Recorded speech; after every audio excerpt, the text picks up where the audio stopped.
Welcome to Day 18, How to Make and Sell Products Your Customers Want to Buy.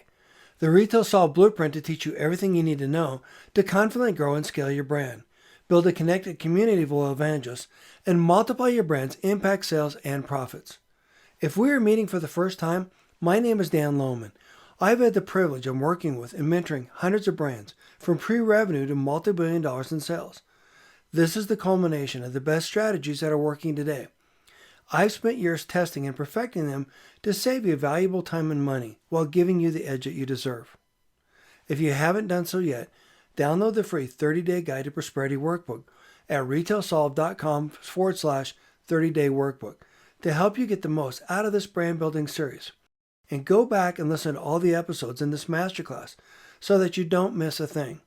The strategies build upon each other in the order of the series. Please share these and help me raise the bar in natural.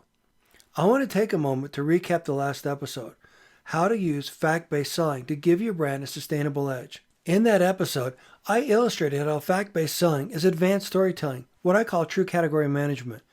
This is the biggest differentiator between your brand and your most sophisticated competitor. Giving a retailer canned top-line reports will do nothing to grow your brand. More importantly, using the same tired cookie-cutter strategies will do nothing to differentiate your brand. It'll do nothing to give you significant competitive advantage. This is why you need to be committed to leveraging category management to give your brand the edge that it deserves. Teaching you how to use true category management to gain a competitive advantage is at the heart of all my content, my podcasts, the webinar replays, my courses, the YouTube videos, and more. Use these strategies to help you get your brand onto more store shelves and into the hands of more shoppers, including online. That's my mission. Today, I want to talk about how to make and sell products your customers want to buy. I want to take a moment to talk to you about some stories about what big brands do to innovate. This is something that I've shared briefly on a previous show.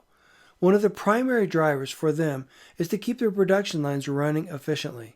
The more efficiently their production lines, the lower their costs are, and that makes it easier for them to compete and sell their products at a cheaper discounted price. Of course, there are other things that they do to drive innovation, but their primary focus is almost always on the bottom line cost of their product. In other words, they focus on what the product needs to sell for and on the margin that they need to be able to maintain. Their decisions are all based upon profitability. Then they typically use focus groups to validate their new product's sales potential. As we've discussed, focus groups don't always give a clear insight about how your brand will perform on store shelves. There are a lot of stories about brands that receive high marks in a focus group that later failed on a retailer's shelf. This is largely because focus groups are not always comprised of the core shopper that buys your product in that category. This is an even bigger problem in natural, as I've illustrated throughout this series.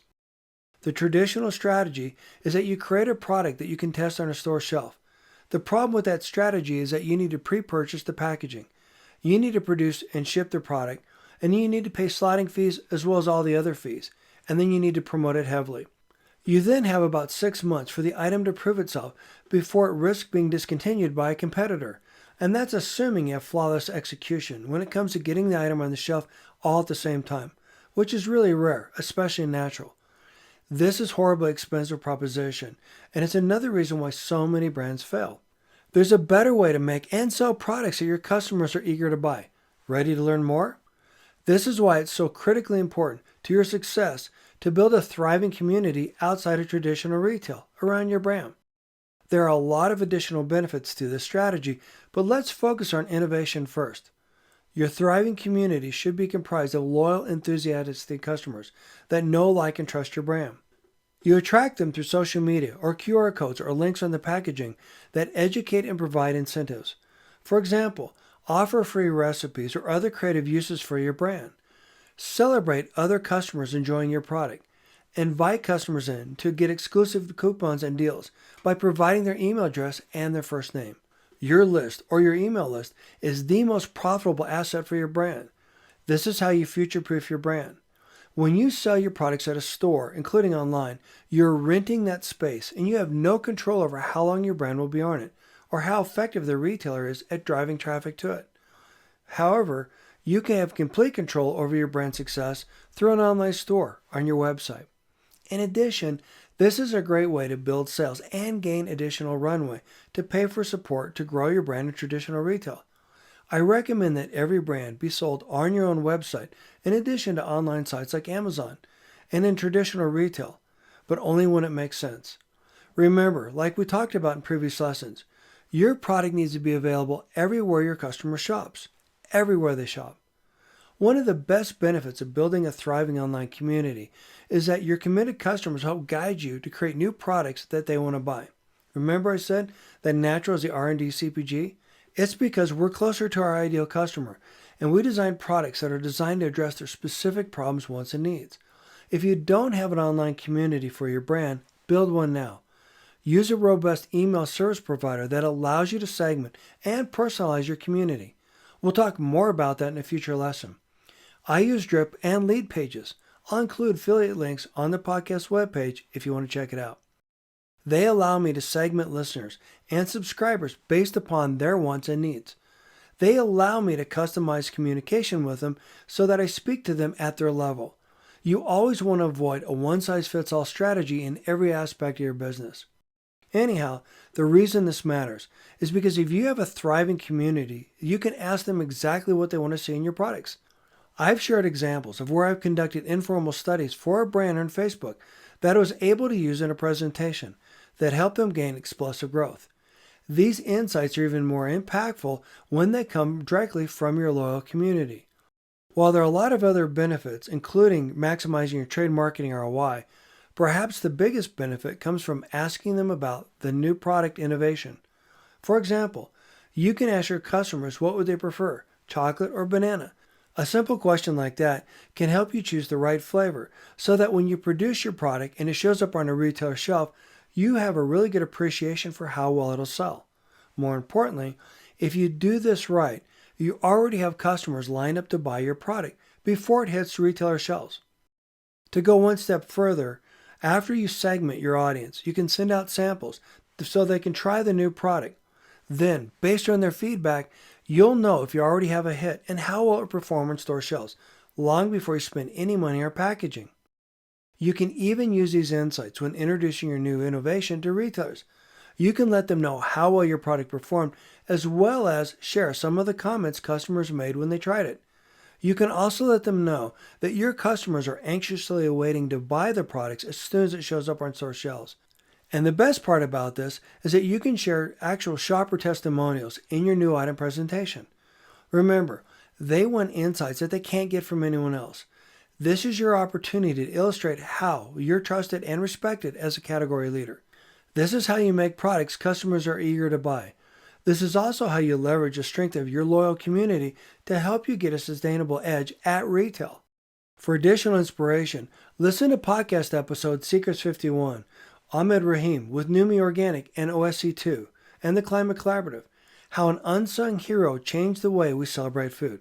In this episode, Ahmed shares how he launched and grew his brand by giving his community a touch of home while introducing a new community to new flavors and experiences. Ahmed shares a story about how he launched his brand from scratch, and then he leverages relationships to become a leader in the category and in the climate community. His story is truly inspiring.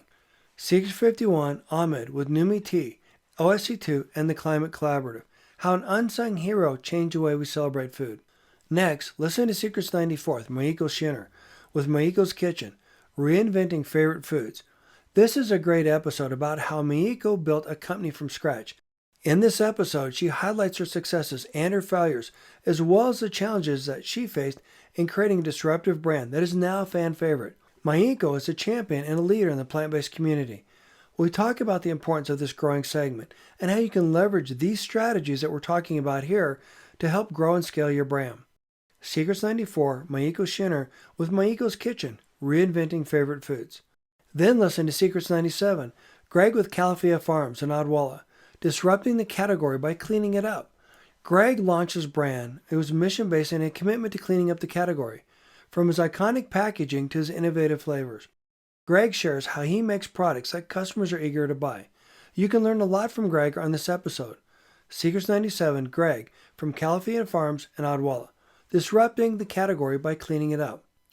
Then listen to Secrets 185 with Seth Tibbett of Tofurkey, In Search of the Wild Tofurkey, and the evolution of the hottest food trend.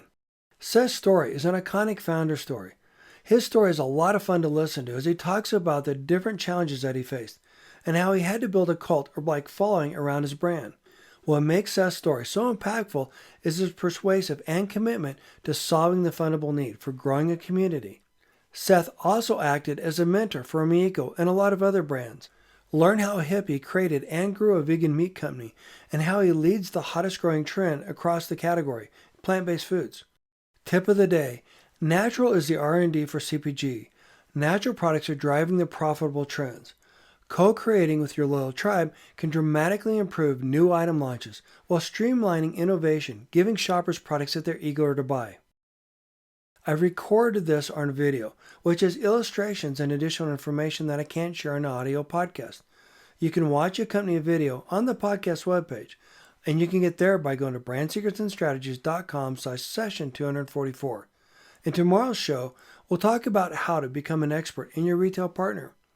This episode will build on today's conversation. Thanks for listening, and I look forward to seeing you in the next show.